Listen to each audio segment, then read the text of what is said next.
तो ये government medical college Shahdol MP से जगह निकली हुई हैं। MP online limited government medical college Shahdol, recruitment of Gajra Raja medical college Gwalior MP, और डेट इसकी है 10/7/2021 एग्ज़ाम डेट है, और लास्ट डेट इसको फॉर्म भरने के लिए आपको बता ही दिया है मैंने। और इसका ऑफिशियल वेबसाइट जो है वो ऑफिशियल जो नोटिफिकेशन है वो मैं खोल के आपको दिखा देता हूं। और जो लोग हमारे चैनल पर भी नए विजिट कर रहे हैं तो कृपया चैनल को सब्सक्राइब कर लें, बेल आइकन दबा लें। बहुत बहुत धन्यवाद है आप सभी का, बहुत बहुत धन्यवाद। हाँ तो साथियों, ये इसका ऑफिशियल नोटिफिकेशन खुल गया है। कार्यालय मुख्य कार्यपालन अधिकारी एवं अधिष्ठाता शासकीय चिकित्सा महाविद्यालय शाहडोल मध्य प्रदेश से। तो ये परिचारिका संवर्ग स्टाफ नर्स के पदों पर भर्ती हेतु तो विज्ञप्ति निकली है। आवेदन ऑनलाइन प्रारंभ करने की तिथि है 27 मई 2021 और आवेदन ऑनलाइन जमा करने की अंतिम तिथि है 15 जून 2021। आवेदन में त्रुटि सुधार हेतु प्रारंभिक तिथि है 13 जून 2021 और आवेदन में त्रुटि सुधार हेतु अंतिम तिथि है 16 जून 2021। परीक्षा की संभावित तिथि है 3 जुलाई 2021।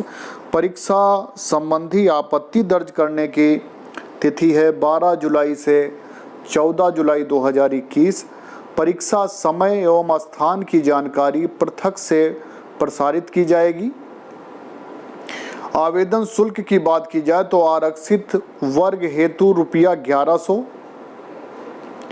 1100 रुपये मात्र। अन्य पिछड़ा वर्ग के लिए केवल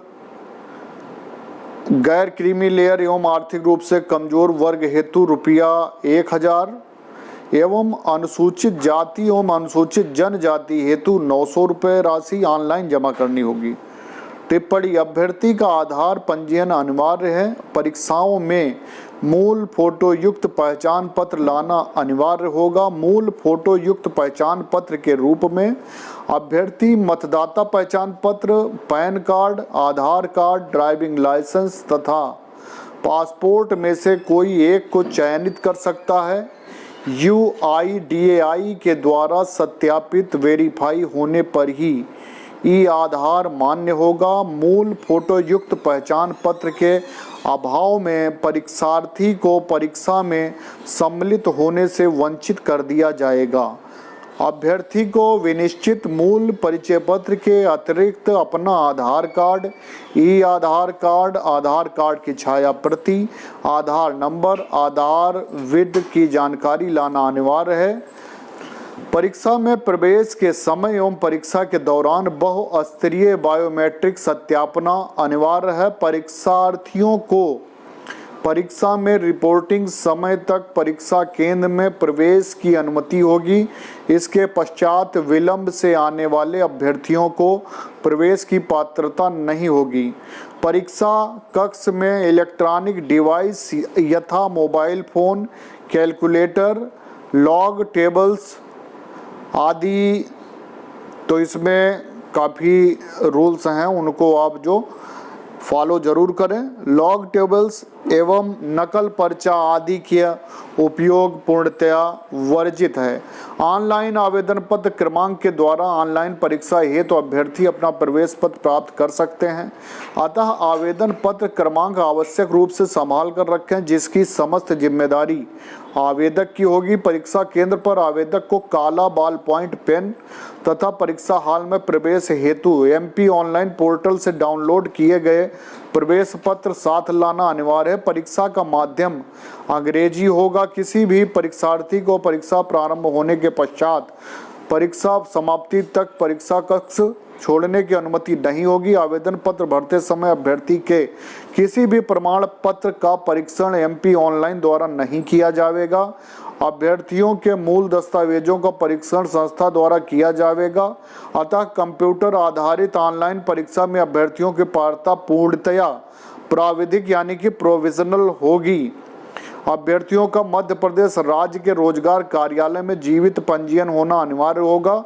मध्य प्रदेश शासन सामान्य प्रशासन विभाग मंत्रालय वल्लभ भवन भोपाल के पत्र क्रमांक F61/2002 आप्र 1 भोपाल दिनांक 18 जनवरी 2018 द्वारा मध्य प्रदेश लोक सेवा अनुसूचित जातियों अनुसूचित जनजातियों और अन्य पिछड़ा वर्गों के लिए आरक्षण नियम 1988 के नियम 4 में संशोधन की अधिसूचना मध्य प्रदेश राजपत्र असाधारण में 16 जनवरी 2018 के अंतर्गत 4 आदिम जनजातियों के लिए विशेष उपबंध में यदि आवेदक जिला श्योपुर मुरैना दतिया ग्वालियर भिंड शिवपुरी गुना और अशोक नगर की सहारिया आदिम जनजाति जिला मंडला डिंडोरी शाहडोल उमरिया बालाघाट तथा अनूपपुर की बैगा आदिम जनजाति एवं जिला छिंदवाड़ा के तामिया विकास खंड में भारिया जनजाति का है तो उसे आवेदन पत्र निर्धारित प्रारूप में समस्त आवश्यक प्रमाण पत्र संलग्न करते हुए हार्ड कॉपी आवेदन की अंतिम तिथि तक संस्था में जमा करना होगा। उक्त अभ्यर्थियों द्वारा प्रस्तुत आवेदन ऑनलाइन अमान्य माना जाएगा। परीक्षा आवेदन के नियम एवं निर्देश मध्य प्रदेश शासन चिकित्सा विभाग मंत्रालय भोपाल के ज्ञाप क्रमांक F86 चिकित्सा महाविद्यालय चिकित्सीय सेवा आदर्श नियम 18 के अंतर्गत संचालनालय चिकित्सा शिक्षा मध्य प्रदेश भोपाल द्वारा प्राप्त परिचारिका संवर्ग की अनुसूचियों के आधार पर शासकीय चिकित्सा महाविद्यालय में संबद्ध अस्पताल शाहडोल के परिचारिका संवर्ग के रिक्त पदों पर आवेदन प्राप्त कर भर्ती परीक्षा के आधार पर प्रावीण्य सूची MP ऑनलाइन के माध्यम से तैयार की जानी है। तो ये देखिए सीधी भर्ती है तो स्टाफ नर्स के कुल रिक्त पद हैं 188 और इसमें अनारक्षित आर्थिक रूप से कमजोर अनुसूचित जाति अनुसूचित जनजाति अन्य पिछड़ा वर्ग के लिए सारी सीटें दी हुई हैं। अनारक्षित के लिए 51 आर्थिक रूप से कमजोर के लिए 20 अनुसूचित जाति के लिए 30 अनुसूचित जनजाति के लिए 38 अन्य पिछड़ा वर्ग के लिए 49 और टोटल 188। सीधी भर्ती संविदा कर्मचारियों के लिए 20% आरक्षित हैं। उसमें जनरल के लिए 14 आर्थिक रूप से कमजोर EWS के लिए 5 अनुसूचित जाति के लिए 8 अनुसूचित जनजाति के लिए 10 अन्य पिछड़ा वर्ग के लिए 13 और टोटल जो है 18 पद हैं। टोटल जो पद हैं वो हो गए 50। अब आगे है शैक्षणिक अर्हताएं आयु सीमा और वेतनमान।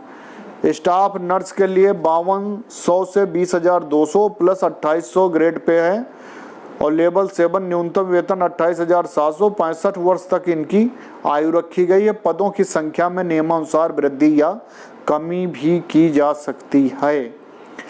12 दिसंबर 2019 के अनुसार नियमित पद पर 3 वर्ष की परिवीक्षा अवधि रखा जाए यानी कि प्रोबेशन पीरियड जो है 3 साल का है इसमें। और परिवीक्षा अवधि में पद के वेतनमान के न्यूनतम का प्रथम वर्ष 70%, द्वितीय वर्ष में 80 और तृतीय में 90% राशि स्टाइपेंड के रूप में दे होगी। तो 3 साल तक आपको जो सैलरी होगी वह स्टाइपेंड के रूप में दी जाएगी। परिवीक्षा अवधि सफलतापूर्वक पूर्ण करने पर वेतनमान में वेतन दिया जाना है। तो ये है काफ़ी टफ रूल है। मध्य प्रदेश लोक सेवा के उपबंधों में मध्य प्रदेश राजपथ 530 निम्नलिखित आरक्षण लागू होगा। अनुसूचित जनजाति के लिए 20%, अनुसूचित जाति के लिए 16, अन्य पिछड़े वर्ग के लिए 27 और आर्थिक रूप से कमजोर के लिए 10%। तो ये तो आरक्षण रहेगा जो मध्य प्रदेश द्वारा लागू है। यात्रा भत्ता की बात की जाए तो अभ्यर्थियों को उक्त परीक्षा में सम्मिलित होने हेतु किसी प्रकार का यात्रा भत्ता दिए नहीं होगा। परीक्षा केंद्रों का निर्धारण MP ऑनलाइन के द्वारा होगा। तो ये और इसको बारीकी से आपको पूरे नियम कानून इसमें के पढ़ लेने हैं। उसके उपरांत आपको फॉर्म भरना है। कुछ चीज़ें इसमें छूट गई हैं, उनको ये है कि आप जब इसको पढ़ेंगे तो आपके समझ में आ जाएगा। सभी को शुभकामना है।